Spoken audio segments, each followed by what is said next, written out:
సాయంకాలపు వేళ మరొకసారి మాటల ద్వారా నేను స్తుతించాను తండ్రి, నీకు వందనాలు. నీ వాక్యాన్ని చదువుకున్నాం, నీ జ్ఞానాన్ని మాకు దయచేయండి. అల్పుడను అయోగ్యుడను ప్రభా, నిలబడ్డానికి కూడా శక్తి లేని వాడిని, అయినప్పటికీ నీ కృప చేత నిలబెట్టి మాట్లాడడానికి ఇష్టపడుతున్నందుకు వందనాలు, స్తోత్రాలు. నన్ను నీ సిలువ చాటున వరకుపరిచి నీవే మా అందరితో మాట్లాడి మా యొక్క మాటలన్నీ కూడా నీ హృదయంలో నింపుకొని నీ కొరకు సాక్షిగా జీవించే గొప్ప భాగ్యాన్ని రాత్రి మా అందరితో మీకు అనుగ్రహించి మా అందరితో మీరే మాట్లాడి మహిమా ఘనతా ప్రభావాలు మీరే పొందుతుందని వాక్యమైన యేసుక్రీస్తు నామములో ప్రార్థన చేసి మీకు సమర్పణ చేయించున్నాము తండ్రి, ఆమేన్. ప్రభునందు ప్రియమైన దేవుని పిల్లరా, ఇది 7 సంఘములతో ప్రభు మాట్లాడినటువంటి చివరి సంఘముగా పరిశుద్ధాత్మ దేవుని జ్ఞాపకం చేస్తున్నాడు. అయితే దేవుని యొక్క ప్రియమైన వాళ్ళరా, ఈ చివరి సంఘము ఏ కాలానికి సాదృశ్యముగా ఉన్నది అంటే చివరిగా ఉన్నటువంటి మనకు ఇది సాదృశ్యముగా ఉన్నదని చరిత్ర గ్రంథాల్లో మనకు జ్ఞాపకం చేయబడుతూ ఉంది. అయితే దేవుని యొక్క ప్రియమైన వాళ్ళరా, దేవుని యొక్క ప్రేమ చాలా ఉన్నతమైనది. ఆయన ప్రేమ చాలా గొప్పది.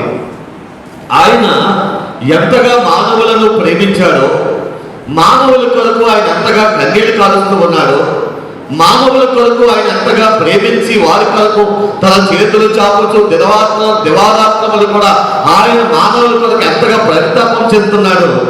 ఈ యొక్క చివరి సంఘమైనటువంటి ఈ యొక్క లోది యొక్క సంఘముతో మనము జ్ఞాపకం చేసుకోవచ్చు. ప్రియమైన దేవుని పిల్లగా, దేవుని యొక్క సన్నిధిలో మనం జ్ఞాపకం చేసుకున్నప్పుడు ఈ సంఘములో పరిస్థితి ఎట్లాంటిదో, దానికి ప్రభువు ఎటువంటి వాడు అన్న విషయాన్ని జ్ఞాపకం చేస్తూ ప్రభువు జ్ఞాపకం చేస్తున్నాడు.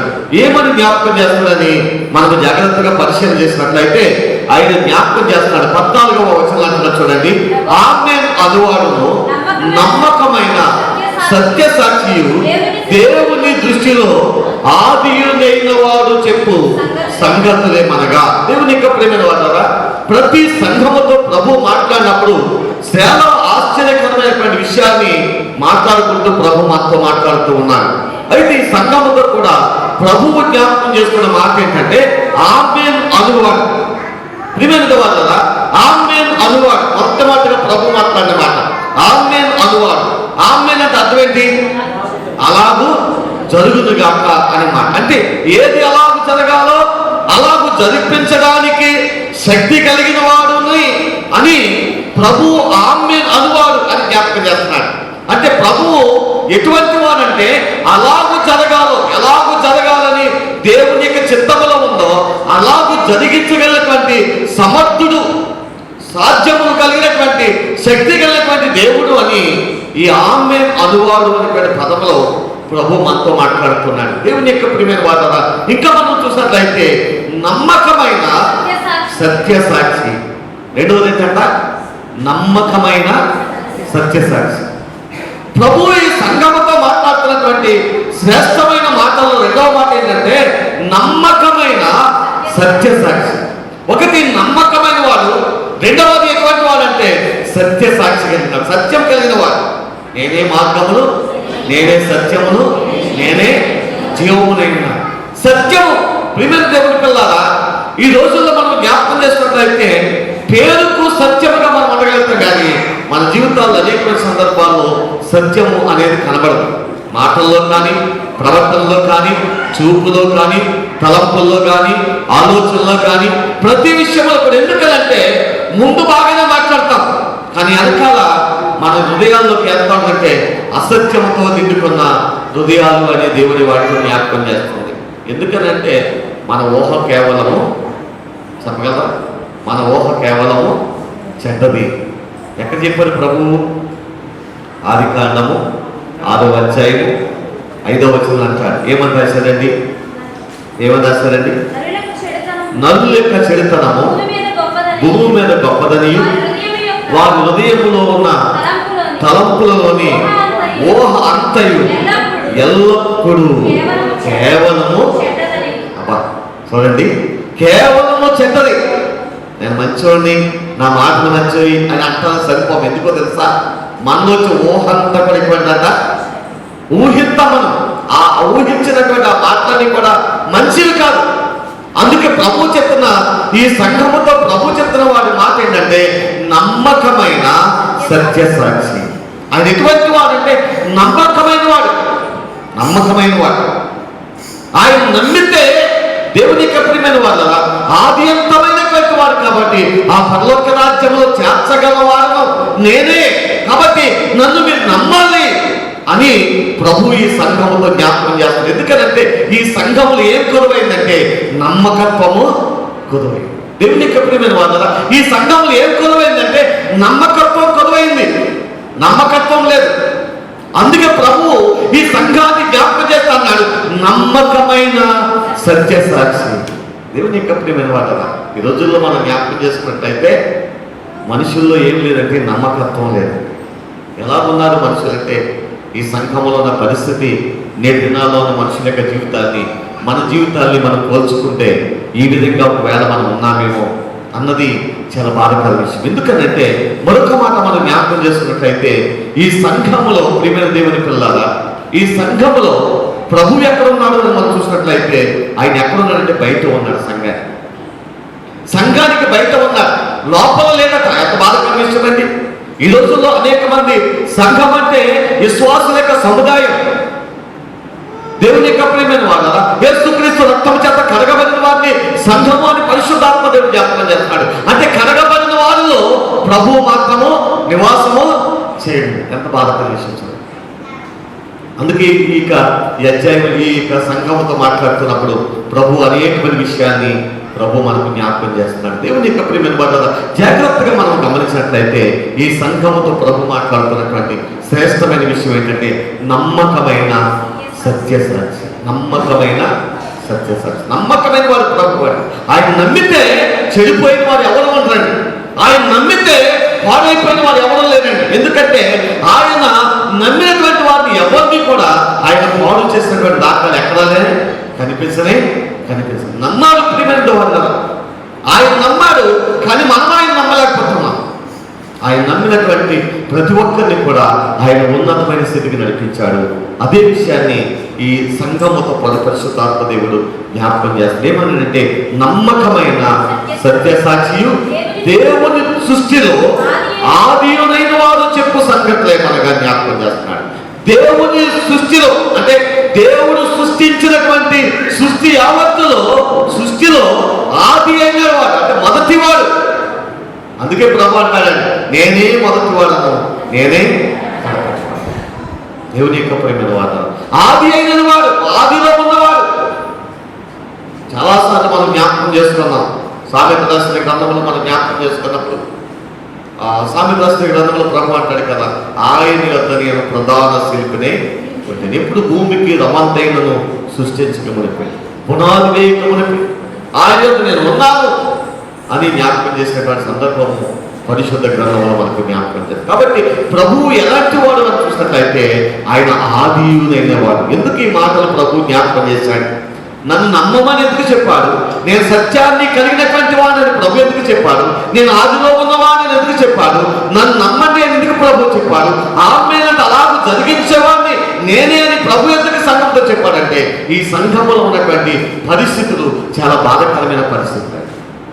అందుకని ప్రభువు ఈ సంఘముతో ఆ మాటలు జ్ఞాపకం చేస్తున్నాడు. అయితే ఈ సంఘము ఎటువంటి స్థితిలో ఉంది అని మనం జ్ఞాపకం చేసినట్లయితే ప్రభు జ్ఞాపకం చేస్తున్నాడు. ఏమన్నంటే 15 వచ్చి చూసినట్లయితే ఏమని జ్ఞాపకం చేస్తున్నాడంటే నీ క్రియలను నేను ఎరుగుతును, నీవు చల్లగానైనను వెచ్చగానైనను లేవు, నీవు చల్లగానైనను వెచ్చగానైనను ఉండిన నేను అని జ్ఞాపకం చేస్తాను. చాలా సందర్భాల్లో మనం ఈ మాటలు జ్ఞాపకం చేస్తున్నాం కాబట్టి ఈ మాట గురించి అంత నేను ప్రాధాన్యత చెప్పడం లేదు, కానీ ముందుకు వెళ్ళిపోవడం ప్రయత్నం చేస్తాను.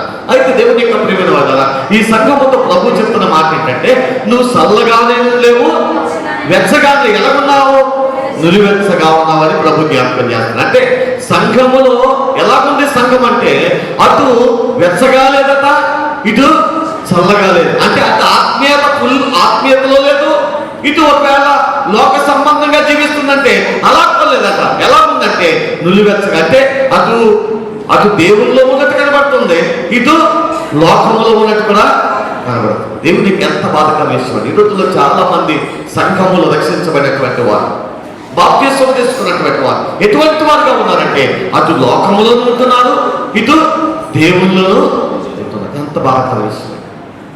దేవుని యొక్క ప్రియమైన వాళ్ళారా, ఏమని జ్ఞాపకం చేస్తాడు ప్రభు అంటే అక్కడ జ్ఞాపకం చేస్తాడు. ఏమని జ్ఞాపకం చేస్తాడు? నువ్వు వెచ్చగానైనను 16 చూడండి, నువ్వు వెచ్చగానైనను చల్లగానైనా ఉండక నిలువెచ్చగా ఉన్నావు కనుక నేను నిన్ను నా నోట నుండి ఉమ్మువేయ ఉద్దేశం. దేవుని యొక్క ప్రణాళిక, దేవుని యొక్క ఉన్నతమైన ఆలోచన ఏమిటంటే నువ్వు చల్లగాను లేవు, ఎచ్చగాను లేవు కాబట్టి నిలువెచ్చగా ఉన్నావు కాబట్టి నేనేం చేయాలనుకుంటానంటే నా నోటలో నుండి నేనేం చేయాలనుకున్నాను? ఉమ్మివేయాలనుకున్నాను, బయటికి ఎత్తేయాలనుకున్నాను. ఎంత బాధకర విషయం అండి. ప్రభువుని మనము ఆ ప్రభువు సన్నిధుల నుండి దేవుడు మనను గెంటి వేయడానికైనా ఇష్టపడేవాడిగా ఉన్నట్లుగా పరిశుద్ధ గ్రంథం జ్ఞాపకం చేస్తుంది. దేవుని యొక్క ప్రియమైన వాళ్ళారా, ఎందుకు దేవుడు ఉమ్ము వేయాలని నిన్ను బయట గెంటేయాలని ఆశపడుతున్నాడంటే నీ స్థితిని జ్ఞాపకం చేస్తాడు. దేవుని యొక్క ప్రియమైన ఆ స్థితి ఎటువంటిదో కూడా ప్రభు కింద వచనాలు జ్ఞాపకం చేస్తాడు. చూడండి ఏమంటారు కింద వచనాలు అంటారు. ఆ స్థితి ఎటువంటిదంటే అక్కడ ప్రభు చెప్తాడు చూడండి, నీవు దౌర్భాగ్యుడవును, దిక్కిమాలిన వాడవును, దరిద్రుడవును, గుడ్డివాడవును, దిగంబరుడై ఉన్నావని ఎదుగక. ఈ రోజుల్లో చాలా మంది తమ స్థితి ఏమిటో తెలియకుండా ఉన్నారు. చాలా బాధకర విషయమే. తన బ్రతుకేమిటో తెలియకుండా ఉన్నారు. తను జీవిస్తున్న జీవిత విలువేమిటో తెలియకుండా ఉన్నారు. పురుషులు కూడా చాలా మంది అండి నిజంగా యవనస్తులుగా ఉన్నవారు, తను వివాహం చేసుకున్నటువంటి వారు అనేక మంది ఈ రోజుల్లో స్త్రీలైనటువంటి వారు, పురుషులైనటువంటి వారు అసలు తమ బతుకేమిటో గ్రహించలేని జీవితాన్ని కలిగి ఉన్నారు. ఎంత బాధకర విషయం, ఎంత బాధకర విషయం. ప్రియమైన దేవుని పిల్లల, దేవుడు ప్రేమతో ఈ మాటల వరకు జ్ఞాపకం చేస్తున్నాడు. దేవుడు ప్రేమతో వారిని హెచ్చరిస్తూ ఉన్నాడు. ఎందుకో తెలుసా? నువ్వు మారు మనసు పొందాలని, తిరిగి ప్రభు ఎద్దకు రావాలని ప్రభువు ప్రేమతో జ్ఞాపకం చేస్తాడు. ఏమని జ్ఞాపకం చేస్తున్నాడంటే ఆయన జ్ఞాపకం చేస్తున్నాడు, నీవు దౌర్భాగ్యుడవు అని జ్ఞాపకం చేస్తున్నాడు. మొట్టమొదటిగా మానవ యొక్క జీవిత స్థితి ఎటువంటిదంటే దౌర్భాగ్యుడు అంటే అర్థం ఏంటి? ఎవరిని అంటారండి మాట? ఎవరినైనా సరే ఈ మాట అనండి, ఊరుకుంటారండి? నువ్వు దౌర్భాగ్యుడు అని అంటే కానీ ప్రభు అంటున్నాడు మనం. ఎందుకనంటే మన స్థితి ఏమిటో మనము గుర్తించలేని జీవితాన్ని ఈ రోజుల్లో కలిగాం. పేరుకు సంఘమే, పేరుకు రక్షించబడిన వారే, పేరుకు బాప్తిస్మం తీసుకున్న వారే, పేరుకు పరిశుద్ధులుగా పిలువబడుతున్న వారే, కానీ వారి జీవితాల్లో ప్రియమైన దేవుని ప్రియులారా ఏది ప్రభువుకు కావాలని, ఏది చూడాలని ప్రభు ఆశించాడో ఆ స్థితి వారు కలిగి జీవించలేదని ఎంత బాధకర విషయం. దేవుని యొక్క అందుకనే జ్ఞాపకం చేస్తున్నారు, నేను సత్య సాక్షిని, సత్యం గురించి సాక్ష్యం ఇవ్వడానికి లోకానికి వచ్చాను. ఒక దినాన్ని సత్యాన్ని బట్టి నేను సాక్ష్యం చేయబోతున్నాను, కార్యక్రమాన్ని చేయబోతున్నాను ప్రభు ముందుగా హెచ్చరిస్తున్నాను. అందుకే ప్రభు అన్నాడు, నువ్వు ఎటువంటి వాడువో నువ్వు ఎదగాలి అని జ్ఞాపకం చేస్తున్నాను. దేవుని యొక్క ప్రియమైన వాళ్ళ నిజమేనండి. దేవుని యొక్క ప్రియమైన వారు ఒక మాట మీకు జ్ఞాపకం చేస్తున్నాను. అదేంటంటే పరిశుద్ధ గ్రంథంలో యెషయా అనేటువంటి దైవజనుడు ఉన్నాడు. దేవుని యొక్క ప్రియమైన వాళ్ళ యెషయా గ్రంథంలో 6వ అధ్యాయంలో మనం చూసినప్పుడు యెషయాకి ఒక దర్శనం కలిగింది. ఏంటా దర్శనం అంటే ఉజ్జియా అనేటువంటి రాజు చనిపోయాడట. ఆ రాజు చాలా మంచి ప్రవర్తన కలిగి మంచి రాజ్యాన్ని పరిపాలన చేశాడు.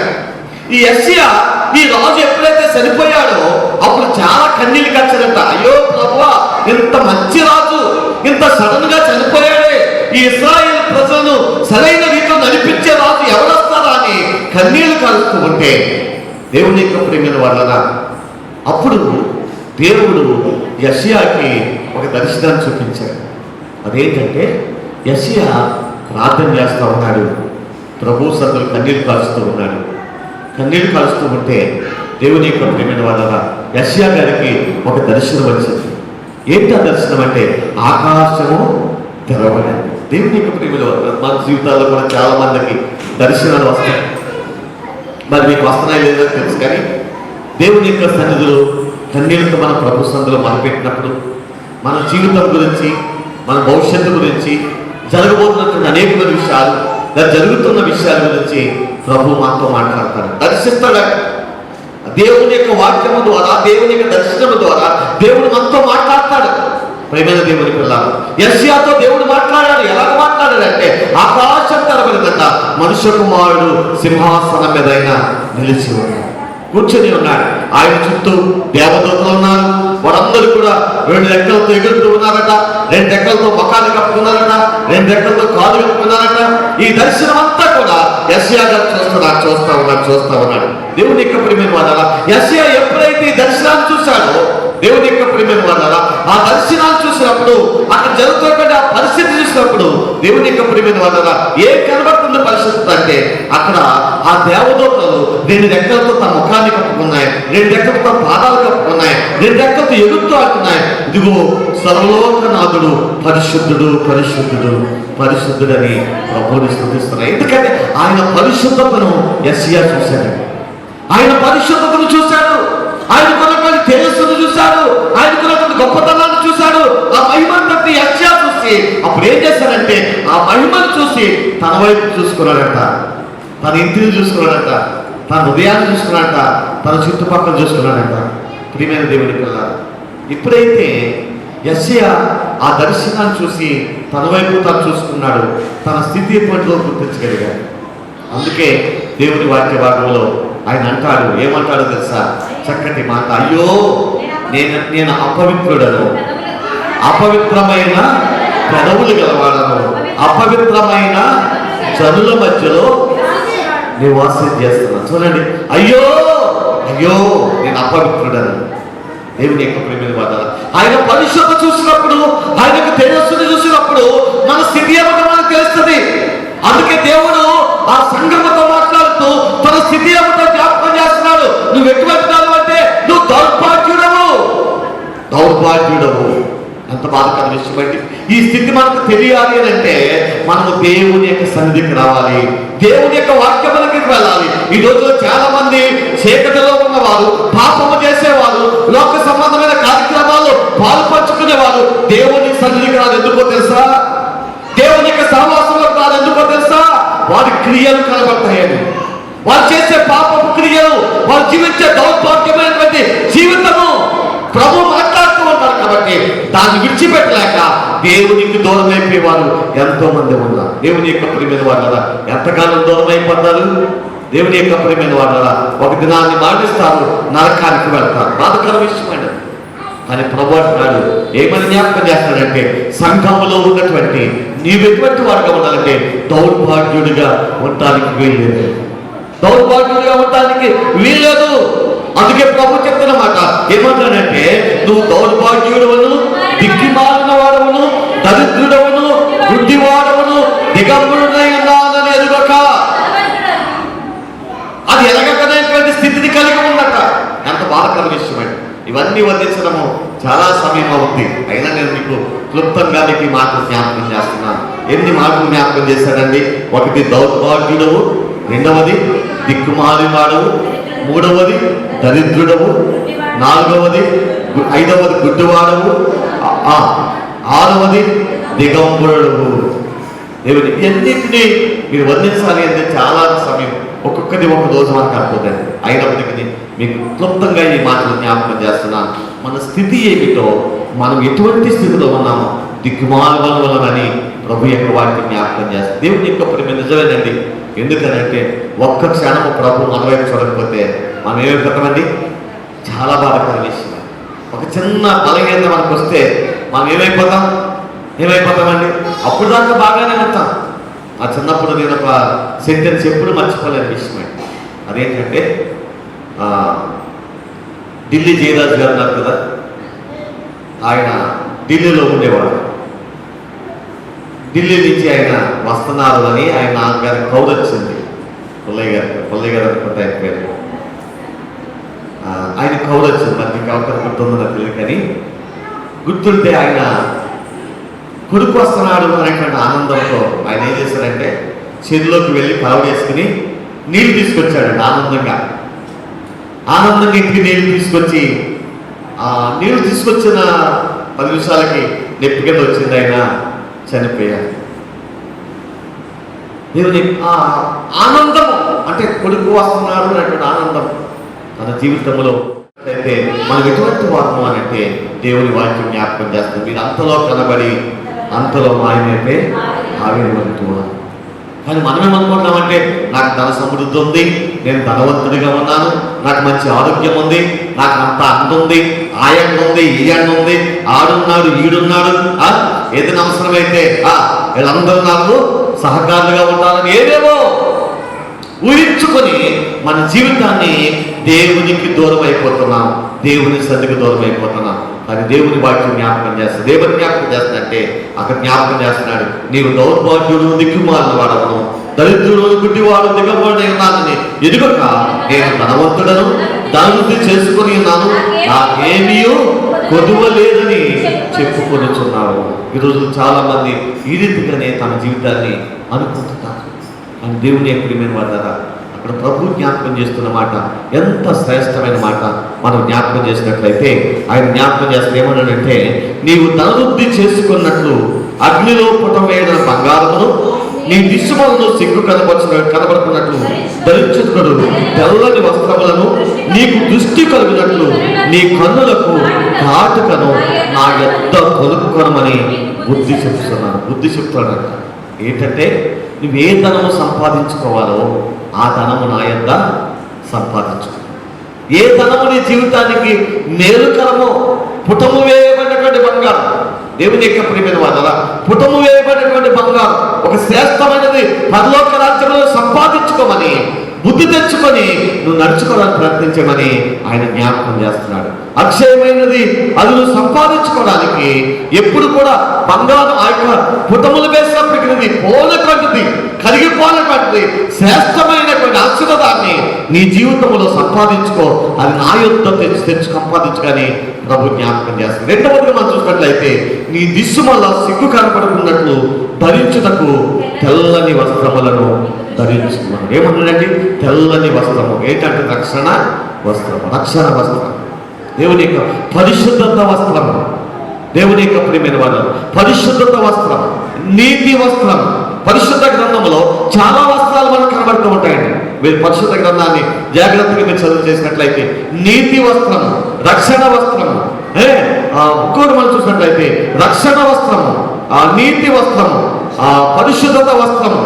దేవుని యొక్క ప్రియమైన వారిగా ఆయన జ్ఞాపకం చేస్తున్నాడు, తెల్లని వస్త్రములను నీవు ధరించుకొను అని జ్ఞాపకం చేస్తాడు. మూడవది చూసినట్లయితే నీ కన్నులకు నీకు దృష్టి కలుగునట్లు నీ కన్నులకు కాటుకను నా యొద్ద కొనుమని నీకు జ్ఞాపకం. ఎందుకేమంటారంటే దృష్టి నీకు కావాలంటే ఏది మంచిదో ఏది చెడ్డదో, ఏ మార్గము మనకు మేలుకరమో, ఏ మార్గము మనకు నష్టాన్ని తీసుకొస్తుందో, ఏ మాటల ద్వారా మన జీవితానికి ఆధ్యాత్మికంగా మనం ఎదగలుగుతామో, ఏ మార్గంలో నడిస్తే మన జీవితాలు బలపరచబడతాయో, ఇవన్నీ మనకు తెలియాలంటే దృష్టి కావాలి. ఏ దృష్టి అది?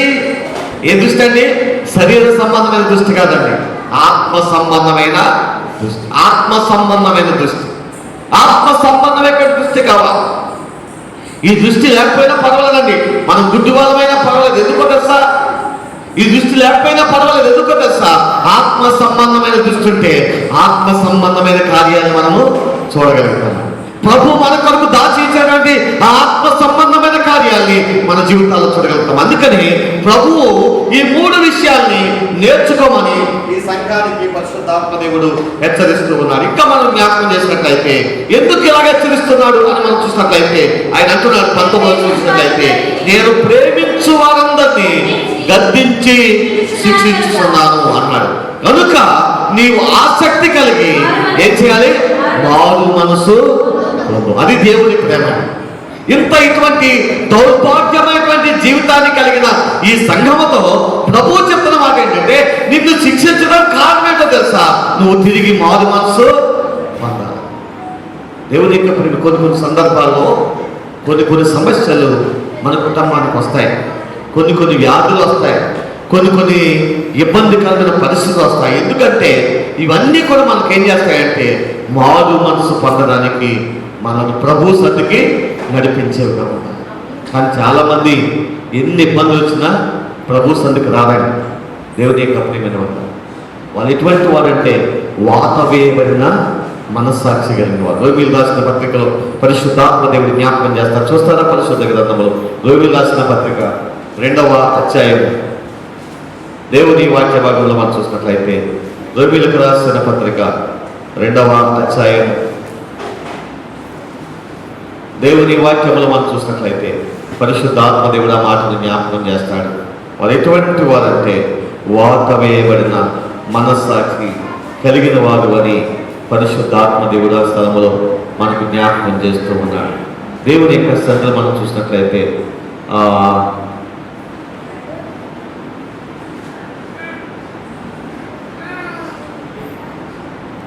వారు ఎటువంటి వారు అని మనం చూసినట్లయితే పరిశుద్ధాత్మ దేవుడు జ్ఞాపకం చేస్తున్నాడు. 28వ మొదటి అధ్యాయం దేవుని వాక్య భాగంలో చూసినట్లయితే 28వ వచనం చూసినట్లయితే మొదటి అధ్యాయం 28వ వచనం చూసినట్లయితే మరియు వారు తమ మనసులో దేవునికి చోటు నిలకపోయేది కనుక చేయరాని కార్యములు చేయుటకు దేవుడు మస్త మనసుకు వారిని అప్పగించెను. అటివారు సమస్తమైన దుర్నీతి చేతను, దుష్టత్వము చేతను, లోభము చేతను, ద్వేషము చేతను నిండుకొని మత్సరము, నరహత్య ఇవన్నీ కూడా జ్ఞాపకం చేస్తారు. ఇన్ని చూడండి 32వ వచనం అన్నాడు, ఇట్టి కార్యములను అభ్యసించువారు మరణమునకు తగిన వారు అని దేవుని న్యాయ విధిని వారు బాగుగా ఎరిగి వాటిని చేయుచున్నారు. ఇవి మాత్రమే కాక వాటిని అభ్యసించు వారితో సంతోషముగా సమ్మతించుచున్నారు. ఎంత భయంకరమైన పరిస్థితి, ఎంత బాధాకరమైన విషయం అంటే మరి తెలుసట కొంతమందికి ఇవి చేస్తే నరకానికి వెళ్తామని తెలుసట. తెలిసింది కూడా ఏం చేస్తారంటే వాళ్ళు కూడా సంతోషంగా ఉంటారు. ఇంకా కొంతమందితో అటువంటి కార్యాలు చేసే వాళ్ళు ఏం చేస్తారంట, సమ్మతించి తిరుగుతూ ఉంటారంట. ఎంత భయంకర విషయం అండి. దేవుని యొక్క ప్రియమైన వాళ్ళరా, ఇటువంటి జీవితాన్ని మనం కలిగి ఉంటే ప్రభు చెప్తున్న మాట ఏంటంటే నిన్ను ఒకవేళ శిక్షిస్తూ ఉన్నట్లయితే ఆ శిక్షిస్తున్న సమయంలో నువ్వు తిరిగి ప్రభు యొద్దకు వచ్చి నువ్వేం చేయాలంటే మారు మనసు పొందాలి. ప్రభు చెప్తున్న మాట ప్రియమైన దేవుని పిల్లరా, మారు మనసు పొందమని ప్రభు జ్ఞాపకం చేస్తారు. మారు మనసు పొందమని ప్రభు ఆజ్ఞాపిస్తూ ఉన్నాడు. ఎందుకో తెలుసా దేవుని యొక్క ప్రియమైన వాళ్ళరా, మారు మనసు పొందితే ప్రభు సన్నిధిలో వారు ఉండగలుగుతారు. దేవుని యొక్క సన్నిధిలో మనం చూసినట్లయితే అందుకనే 20వ వచనం చూసినట్లయితే మరొక మాట ఆయన అంటున్నాడు. ఏమంటే ఇదిగో నేను తలుపు నద్ద నిలుచుండి తట్టుచున్నాను, ఎవరైనాను నా స్వరము విని తలుపు తీసిన ఎడల నేను అతనితోనూ అతని ఇంటికి వచ్చి అతని ఎద్దకు వచ్చి అతనితో నేనును నాతో కూడా అతను భోజనము చేయదము అని జ్ఞాపకం. ఇక్కడ ఏమని చెప్తున్నాడు ప్రభు అంటే ఇదిగో నేను తలుపు నద్ద నిలుచుండి తట్టుచున్నాను,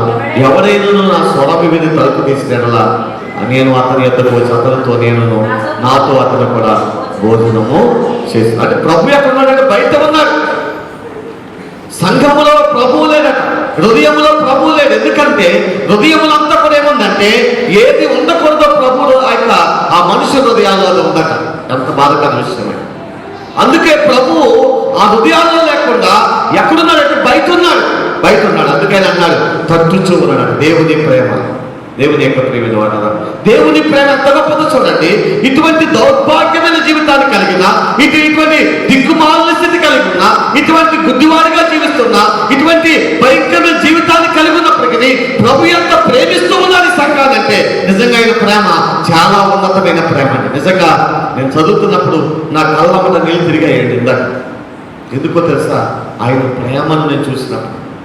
ఎందుకంటే ఎంత దౌర్భాగ్యమైనటువంటి, ఎంత పనికిరాని స్థితిలో ఉన్నటువంటి ఈ సంఘాన్ని కూడా ప్రభు ప్రేమిస్తూ అంటున్నాడు, ఇదిగో నేను తలుపు నద్ద నిలుచుండి తట్టుచున్నాను. ఎంత ప్రేమ అండి దేవుడు, ఎంత ప్రేమ అండి.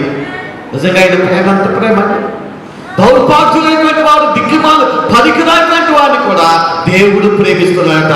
ఒకవేళ వాడు మారు మనసు పొందుతాడని ఒక సమస్యలు పెట్టి, ఒక ఇబ్బందులు పెట్టి, ఒక శరీర బలహీనత పెట్టి, ఏదో ఒకటి పెట్టి నా కుమారుడు నా ఎదురుకు వస్తాడని ప్రభు ఎదురు చూస్తూ ఉన్నాడు. ఎంతగా చూడండి. ఏదో శరీర బలహీనత వస్తే హాస్పిటల్కి వెళ్తామో, లేకపోతే ఎక్కడికో వెళ్తామో, లేకపోతే ఏదో కార్యక్రమం అయితే ఎక్కడికో ఏదో చేసుకుంటారు. కానీ ప్రభు సన్నిధికి మాత్రము చాలా మంది రాలేకపోతారు. ఎంత బాధకర విషయం. అందుకే ప్రభు అన్నాడు, ఇదిగో నేను తలుపు నద్ద నిల్చుండి తట్టుచున్నాను. ఎవడైనను నా స్వరము విని తలుపు తీసిన అతనితో నేను, నాతో అతను కలిసి భోజనము. ఎంత ప్రేమని దేవుని! దౌర్భాగ్యులైనటువంటి వాడు, దిక్కుమాలినటువంటి వాడు, ఏమాత్రం యోగ్యత లేనటువంటి వాడు, నిజంగా చెప్పుకోవడానికి ఒక మంచి క్వాలిఫికేషన్ ఏమీ లేదండి. మీ స్థితి ఎలాగో నాకు లేదు, కానీ నా జీవితాన్ని జ్ఞాపకం చేసుకున్నట్లయితే నిజంగా ఎటువంటి పరిస్థితి. ఎందుకు పనికిరాని వాళ్ళమండి, ఏ యోగ్యత లేనటువంటి వారు. అసలు ప్రభు సంఘంలో ప్రభువా నాకు ఈ ఆధిక్యత ఉంది ప్రభు అని చెప్పుకోవడానికి ఏ అర్హత లేనటువంటి వారు. దేవుని యొక్క ప్రియమైన వాళ్ళు, అర్హత లేనటువంటి మనలను దేవుడు అర్హులుగా చేశానండి. నిజంగా ఆయన ప్రేమ ఎంత గొప్పది, ఆయన ఉన్నతమైన ప్రేమ ఎంత గొప్పదో. ప్రియమైన దేవుని పిల్లరా, మనం ఎప్పుడు గుర్తించగలుగుతామో తెలుసా? ఎప్పుడు గుర్తించగలుగుతామో తెలుసా? మన స్థితిని ప్రభు సన్నిధికి వచ్చి ప్రభు యొక్క వాక్యము దగ్గర దేవుని పాదాల దగ్గర పెట్టినప్పుడు మన స్థితి ఏమిటో మనకు తెలుస్తుంది. అప్పుడు మనం ఏం చేయగలుగుతాం తెలుసా? దేవుని యొక్క ఏది కొనుక్కొని మనం దాచుకోవాలో, ఏది మనం దేవుని దగ్గర సంపాదించుకోవాలో అది సంపాదించుకోవడానికి మనం పరిగెత్తుకుంటూ ప్రభు దగ్గరికి వస్తామండి. అది సంపాదించుకోవడానికి, తెల్లని వస్త్రము సంపాదించుకోవడానికి ప్రభు సన్నిధికి పరిగెత్తుకుంటూ వస్తాం. దేవుని యొక్క ప్రియమైన వారలారా, ఇదిగో ఆయన దగ్గర జ్ఞానాన్ని సంపాదించుకోవడానికి, జ్ఞాన సంబంధమైన జీవితాన్ని సంపాదించుకోవడానికి ప్రభు దగ్గరికి పరిగెత్తుకుంటూ వస్తాం.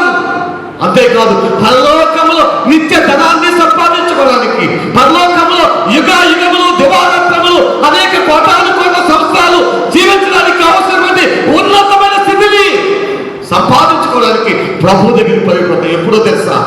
మన స్థితిని, దేవుని స్థితిని మనం తాలివేషం చేసుకున్నాం.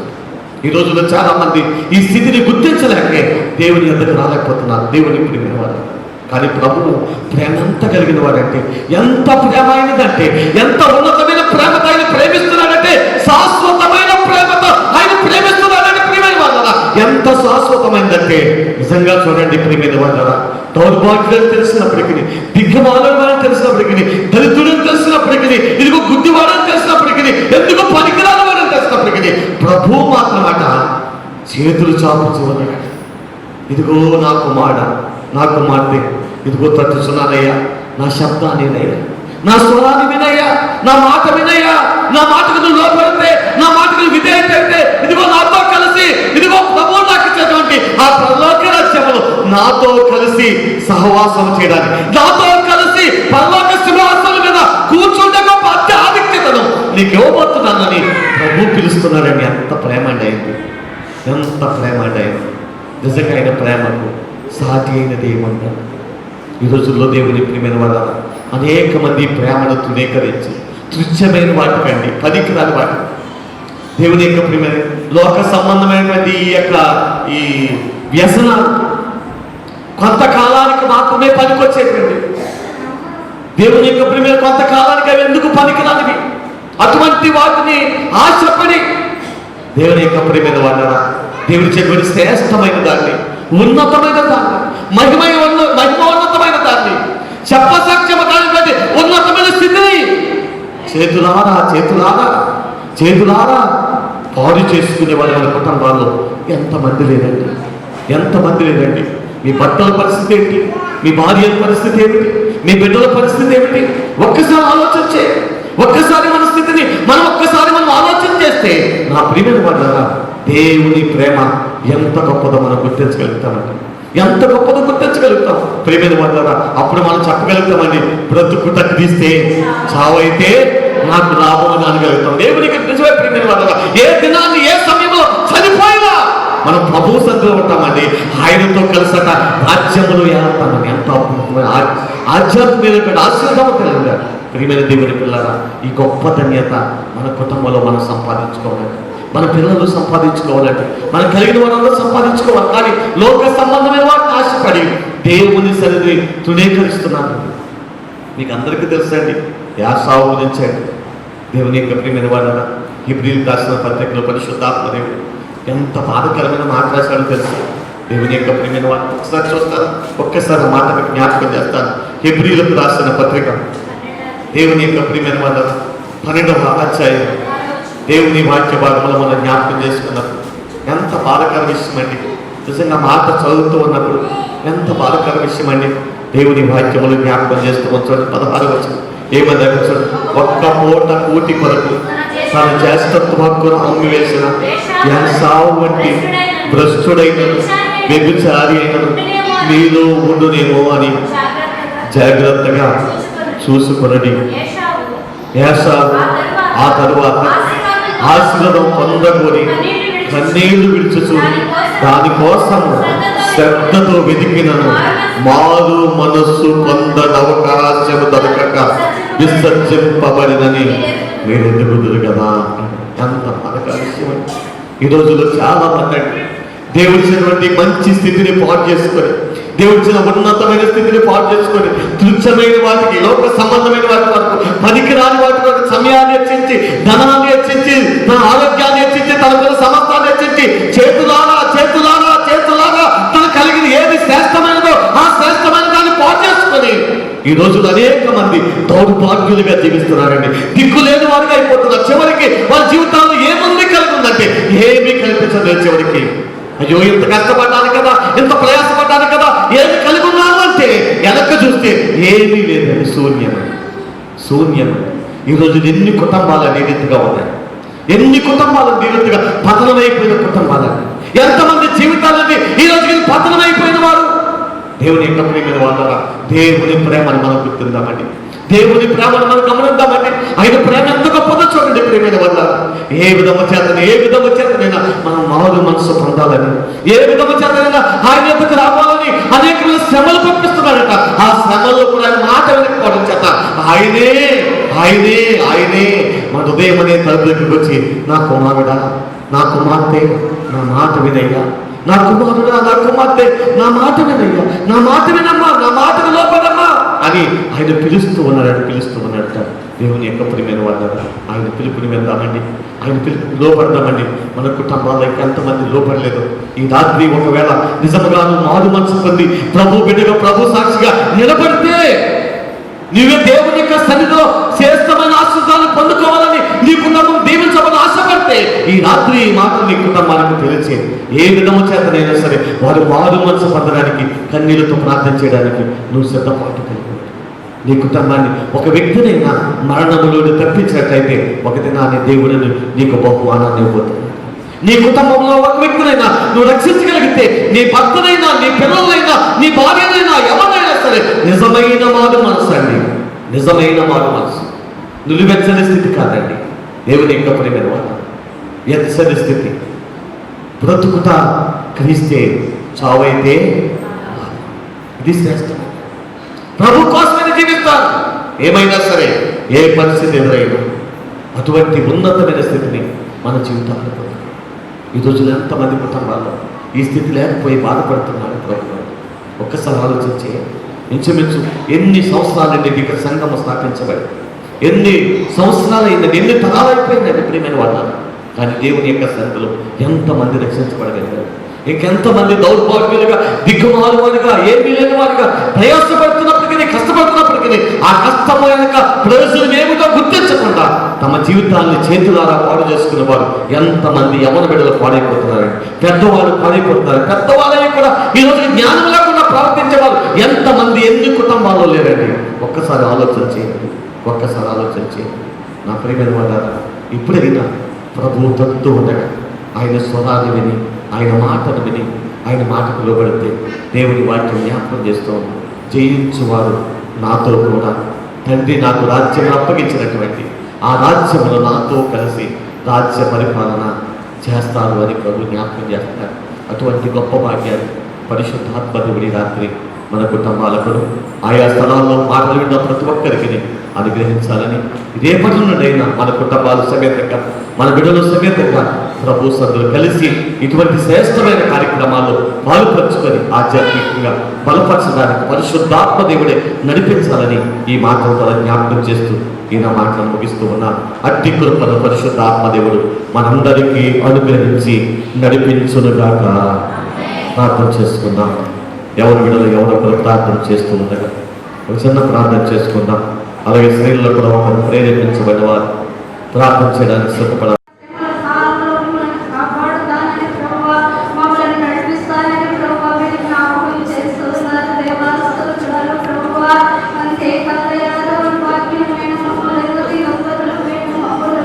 పనికి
ఇబ్బందులను విడుదల దయచేయండి ప్రభువా.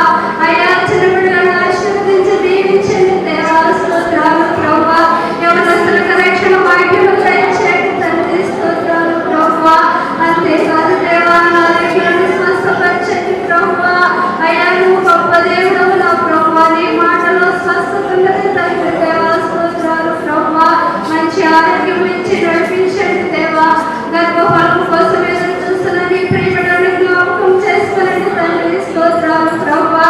మరి గర్భదోషములను తొలగించిన ప్రభువా, ఆశ్చర్యకరముగా ప్రభువా మీరు మహిమ తెచ్చుకుని మనం ప్రార్థన చేస్తున్నాము దేవా. స్తోత్రాలు ప్రభువా.